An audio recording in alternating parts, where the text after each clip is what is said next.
Hello and welcome to the Intentional Brief, your weekly video update on the one big thing in cybersecurity news for middle market companies, their investors, and management teams. I'm your host, Shay Colson, managing partner at Intentional Cybersecurity, and you can find us online at intentionalcyber.com. Today is Monday, March 3rd, 2025, and whether it's flu or allergies or the last of the cold season, I know that I'm not the only one who isn't feeling 100% today, but we show up and we get to work because we're professionals.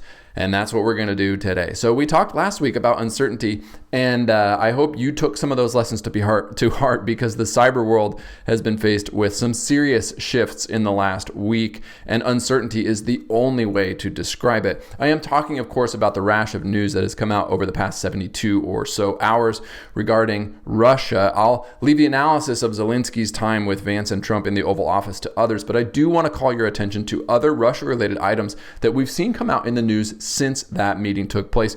It was reported over the weekend that Defense Secretary Pete Hegseth, quote, last week ordered U.S. Cyber Command to stand down from all planning against Russia, including offensive digital actions, according to three people familiar with the matter, unquote.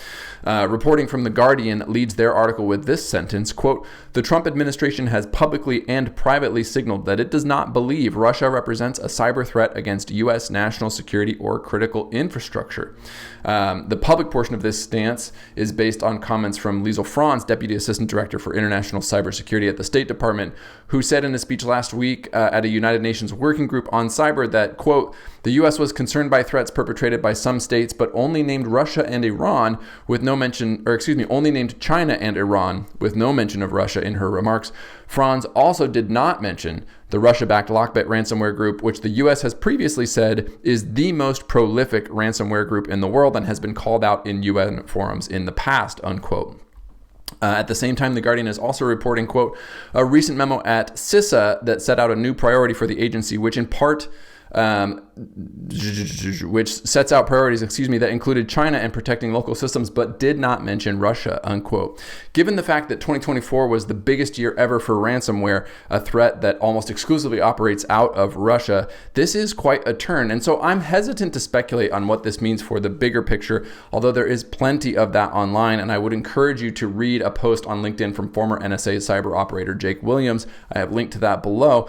I do think that there is some world where, in theory, if we're suddenly aligned with Russia, that ransomware attacks could just stop. And it's well known that these groups don't attack Russian-owned or Russian-aligned resources or entities. But I think in reality, this just makes one of the hardest parts about cyber operations, which is attribution, that much harder. And more than anything, we need to be looking at these threats from a clear-eyed perspective. Cutting cyber efforts at CISA, at the NSA, at the Department of Defense, will have a long tail effect that will be difficult to both understand its impact and recover from for many, many years, particularly given the pace of change in this space and the well-known difficulties on recruiting and retaining cyber talent in .gov roles. To give you a sense of the range of dangers that we're seeing, even just this week, we saw two things. One, a U.S. Army soldier plead guilty to leaking phone records to an undisclosed foreign government while also simultaneously Googling defecting to Russia. So your guess is as good as mine which foreign government that was. And at the same time last week, the FBI attributing the single largest cryptocurrency theft, or frankly any theft really, at a $1.5 billion take to North Korea. At the same time, CNN is reporting that Russia is looking to rebuild their spy networks within the U.S. through their embassies ahead of a meeting between Trump and Putin later this month.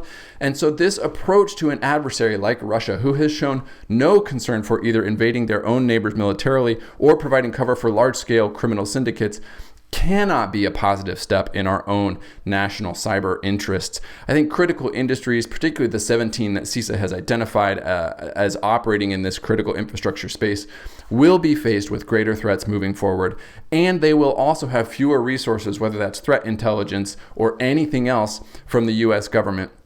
We're really back to a place of seeing every shop out on their own. And if you own the security responsibility for your organization, we need to start now, like today, making sure that your leadership understands this changing landscape and what it will mean for your ability to operate.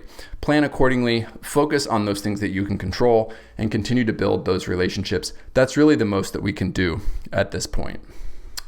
From a fundraising perspective, Axios ran an interesting article this morning that noted about the private equity space saying, quote, the bottom line, private equity isn't in a crisis, but it may be nearing a crossroads. This comes on about $8.4 billion of newly committed capital, including a new fund from Thoma Bravo, who raised $1.8 billion for a European-focused buyout fund, paired with some interesting news that I didn't count in the total, but JP Morgan allocating $50 billion from their balance sheet, along with nearly $15 billion from co-lenders to increase their own direct lending efforts in the private credit space. Also, some notes that Brookfield plans to seek at least $7 billion from their fourth infrastructure debt fund, and HPS Partners is targeting more than $10 billion for their sixth junior credit fund. So these are not confirmed amounts, but certainly a lot more interest moving into the space in these debt takeover private credit components. And the Axios story notes that liquidity is a continued challenge for these players, but it is not quite at crisis mode yet, although it does seem to be ratcheting up week after week. A reminder that you can find links to all of these articles that we covered in the comment section below. You can find back issues and written transcripts of these videos at intentionalcyber.com, and we will see you next week for another edition of the Intentional Brief.